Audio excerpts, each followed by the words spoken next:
हिंदी साहित्य BA second year इकाई 2 प्रश्न 3 निराला की क्रांतिकारी दृष्टि पर एक आलेख लिखिए। आप हमसे शादी करना नहीं चाहते, किसी और से हमारी शादी होने नहीं देंगे, हम क्या करें? पढ़ाई करो, सिर्फ पढ़ाई। उत्तर, निराला जी यथा नाम तथा गुण के सबल प्रमाण थे। उन्हें उनके निराले व्यक्तित्व के कारण सरलता से पहचाना जा सकता था। जिस ओर भी उनकी लेखनी चली उधर ही से विजयी होकर लौटी। उन्होंने अपने निराले व्यक्तित्व से हिंदी साहित्य जगत को एक निराला पक्ष दिखाया, निराली दिशा और निराली वाणी प्रदान की है। हिंदी साहित्य संसार अपनी इस निराली विभूति का कभी विस्मरण न कर सकेगा। कविवर नागा अर्जुन ने निराला जी के विषय में ठीक ही लिखा है। हे कविकुल गुरु, हे महिमामय, हे सन्यासी, तुझे समझता है साधारण भारतवासी। राज्यपाल या राज्य प्रमुख क्या समझे तुझको। ये बड़ी अच्छी बात कही आप। कुचल रही हैं जिनकी रंगीने कुसुम कुसुम को, सुखमय कृतज्ञ समदृष्टि यह जनयुग जल्दी आ रहा। इस मिट्टी का कण कण सुनो गीत तुम्हारे गा रहा।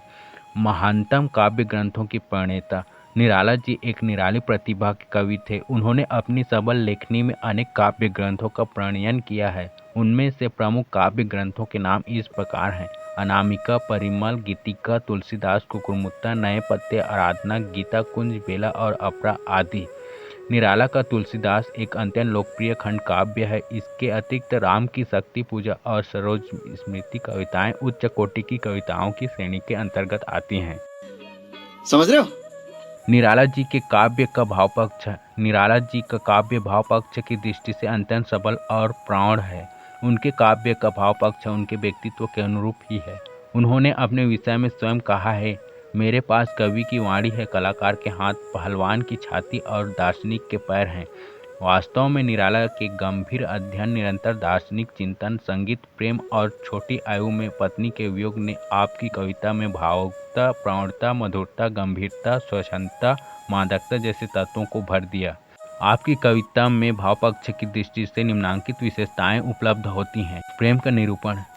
निराला जी के काव्य में प्रेम तत्व का अत्यंत भव्य चित्रण प्राप्त होता है। प्रेम उनके काव्य की महान प्रेरणा है। उनके काव्य में प्रेम कहीं तो पुरुष के माध्यम से व्यक्त हुआ है और कहीं स्त्री के माध्यम से। वे मौन प्रेमी हैं, इसलिए उन्होंने लिखा है, बैठ ले कुछ देर आओ एक पद के पथिक से, मौत मधु हो जाए भाषा मुक्ता की आड़ में, मन सरलता की बाढ़ में, जल बिंदु सा बह जाए। बात तो सही है। सौंदर्य भावना। निराला मानवतावादी कवि थे। उन्होंने अपने काव्य में सौंदर्य के स्थूल और सूक्ष्म दोनों रूपों के दर्शन कराए हैं। नारी के नेत्रों के सौंदर्य का वर्णन देखिए। हारे हैं सारे नेत्र, नेत्रों का हेर फेर, विश्व भर को मदोन्मत्त करने की मादकता भरी है विधाता ने इन्हीं दोनों नेत्रों में। मानवतावादी भावना। निराला मानवतावादी कवि थे। उन्होंने अपने काव्य में संपूर्ण मानवता के कल्याण की भावना व्यक्त की है। इसके अतिरिक्त जहाँ तक मानवता प्रेम करने की बात है, उसका सबल प्रमाण उनकी प्रगतिवादी कविता है। देश प्रेम की भावना। निराला जी का व्यक्तित्व स्वच्छंद था।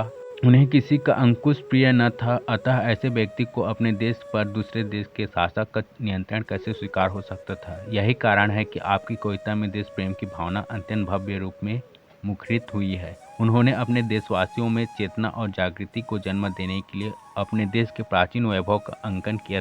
यथा ब्रह्म हो तुम पद रज भर भी है यही, पूरा यह विश्वभार। सजीव प्रकृति चित्रण। निराला जी ने अपने काव्य में प्रकृति का विविध रूपों में मनोरम चित्रण किया है। आपने प्रकृति को रहस्यवादी और छायावादी शैली में चित्रित किया है। उनका मुख्य उद्देश्य प्रकृति का यथातथ्य चित्रण करना न होकर उसके द्वारा मानवीय भावनाओं को ही अधिक प्रभावकारी रूप में प्रस्तुत करना है।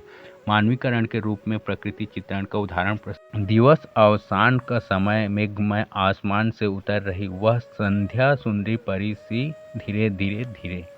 निराशावाद की प्रधानता। निराला जी के काव्य में निराशा की भावना के भी दर्शन होते हैं। निराला जी के जीवन में निराशा के आविर्भाव के कई कारण थे। एक तो यह था कि उनका समग्र जीवन दुख की कहानी है। दूसरा कारण यह था कि प्रत्येक व्यक्ति ने उनके साथ छल किया और तीसरा कारण था उनका अकेलापन। इसलिए उन्होंने अपने अकेलेपन से निराश होकर कहा, मैं अकेला देखता हूँ आ रही मेरे दिवस की सांध्य बेला। तो साला ये दुख का खत्म नहीं होता बे। नारी की महत्ता का प्रकाशन।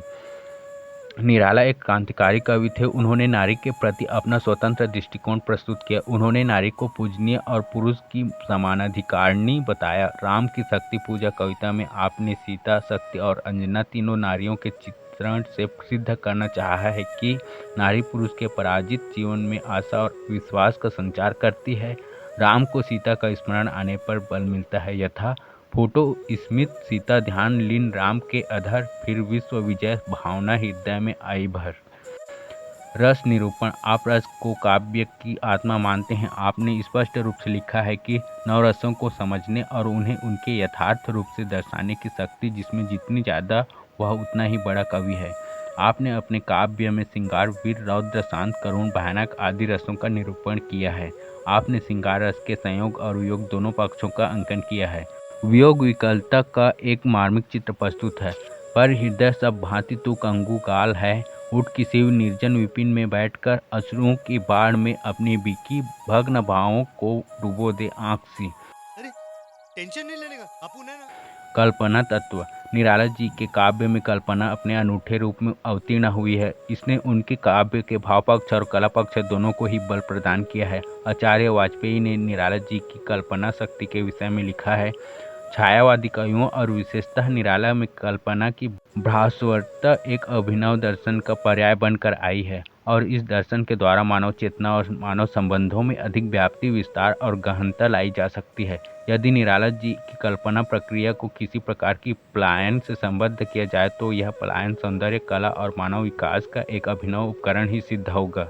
रहस्यवादी भावना। निराला जी को दार्शनिक अध्ययन, आध्यात्मिक अध्ययन और आध्यात्मिक भावना ने रहस्यवादी कवि बना दिया था। आपके रहस्यवाद में बौद्धिकता के साथ कल्पना का सुंदर समन्वय दृष्टिगोचर होता है। आपके रहस्यवाद में अद्वैतवाद की भावना की प्रधानता है। आपका अद्वैतवाद गतिहीन नहीं है अपितु गतिशील है। तुम और मैं निराला जी की प्रसिद्ध रहस्यवादी कविता है, जिसमें कवि ने ब्रह्म के साथ अपना संबंध स्पष्ट किया है, यथा तुम तुंग हिमालय सिंह और मैं चंचल गति सुसरिता। निराला ने अद्वैतवादी होने के कारण को बताया है कि अमर सत्ता को कहीं खोजने की आवश्यकता नहीं है, वह तो हृदय में स्थित है। पास हीरे, हीरे की खान खोजता और कहाँ नादान। भाई मजा आया। छायावादी भावना।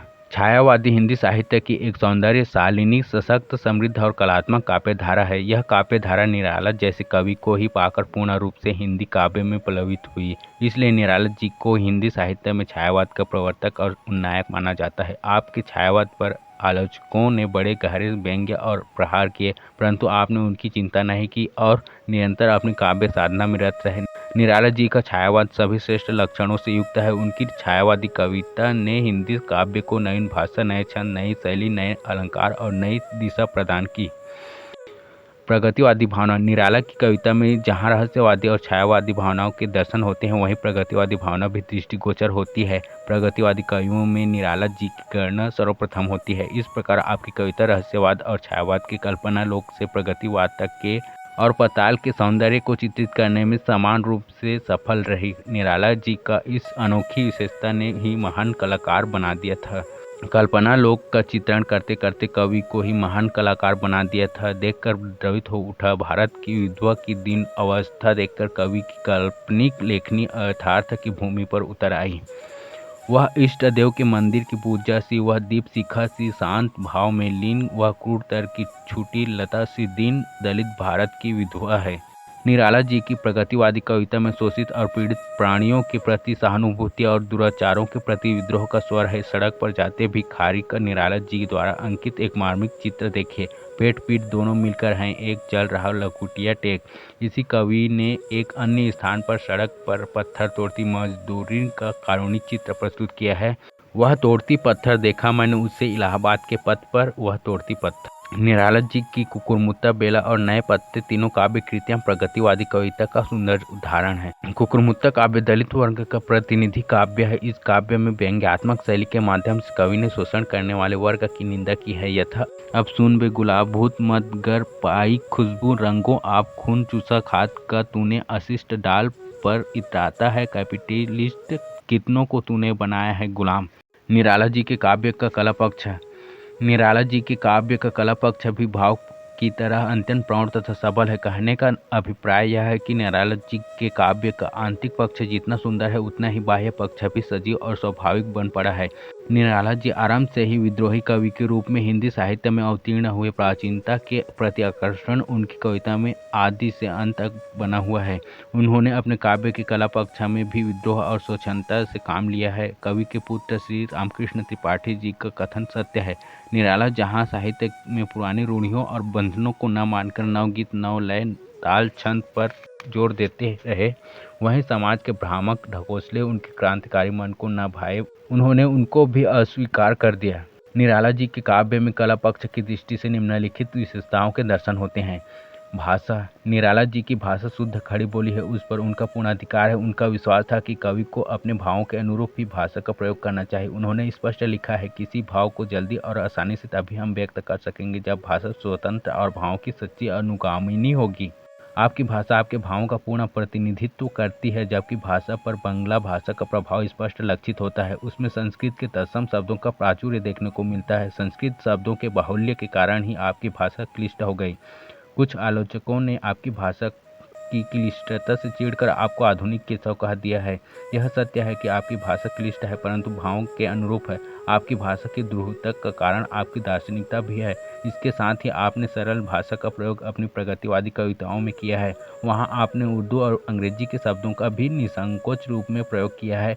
आपने अपनी अलौकिक प्रतिभा से हिंदी भाषा को बहुत से नवीन शब्दों का भंडार प्रदान किया है। आपने अपने निराले व्यक्तित्व से खड़ी बोली को निराला रूप प्रदान किया है।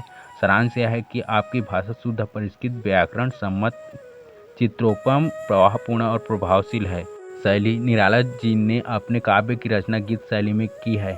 आपकी इस शैली में गीत की समस्त विशेषताएं उपलब्ध हो जाती हैं। निराला जी के गीतों को विशेष दृष्टि से 5 भागों में विभाजित कर सकते हैं। 1 श्रृंगारिक गीत, 2 विनय और प्रार्थना के गीत, 3 राष्ट्रीय गीत, 4 प्रगतिशील या सामाजिक गीत और 5 प्रयोगात्मक गीत। निराला जी की शैली में प्रतीकात्मकता, लाक्षणिकता, चित्रात्मकता और संगीतात्मकता जैसे गुण विद्यमान हैं। छंद योजना के क्षेत्र में भी निराला जी ने नवीनता का परिचय दिया है। उन्होंने अपने काव्य में प्राचीन काल से चले आए हुए छंदों को स्थान नहीं दिया। उन्होंने स्वयं नवीन मुक्त छंदों की सृष्टि की और छंद भावों के प्रकाशन के लिए श्रेष्ठ माना। मुक्त छंद सहज प्रकाशन, वह मन का निज भावों को प्रकट अकृत्रिम चित्र। इस प्रकार निराला जी ने छंदों के प्रयोग में पूर्ण स्वच्छंदता से काम लिया। उन्होंने छंद के बंधनों को किसी प्रकार भी स्वीकार नहीं किया और विद्रोही स्वर में कहा है, आज नहीं है मुझे कुछ चाह, अर्ध विकल इस हृदय कमल में आ तू, प्रिय छोड़कर बंधन में छंदों की छोटी राह। आपके नवीन छंदों की लोगों ने आलोचना की है और उन्हें रबड़ छंद के नाम से पुकारा है, परंतु आपने ऐसे व्यंग्य की परवाह नहीं की। आज उन्हीं के अनुकरण पर हिंदी कविता का बहुत भाग मुक्त छंदों में है। आपके तुकांत और अतुकांत 2 प्रकार के छंदों का आपने काव्य में प्रयोग किया है। साथ ही उर्दू और अंग्रेजी के छंदों का भी प्रयोग किया है। अलंकार योजना, निराला जी ने अपने काव्य में अलंकारों का प्रयोग बड़े स्वाभाविक और सजीव ढंग से किया है। आपने अलंकारों का प्रयोग पांडित्य प्रदर्शन के लिए नहीं, अपितु भावों की तीव्रता देने के लिए किया है। आपका मत है, अलंकार केवल वाणी की सजावट के लिए नहीं है, वे भाव की अभिव्यक्ति के विशेष द्वार हैं। आपके काव्य में रूपक, उत्प्रेक्षा, संदेह, मानवीकरण, यमक, दृष्टांत, उदात्त, विशेषण, उपमा आदि अलंकारों का विशेष प्रयोग दृष्टिगोचर होता है। उपमा अलंकारों का उदाहरण देखिए। किसी मूढ़ मर्म में निश्चित शशि का मुख ज्योत्सना स गात।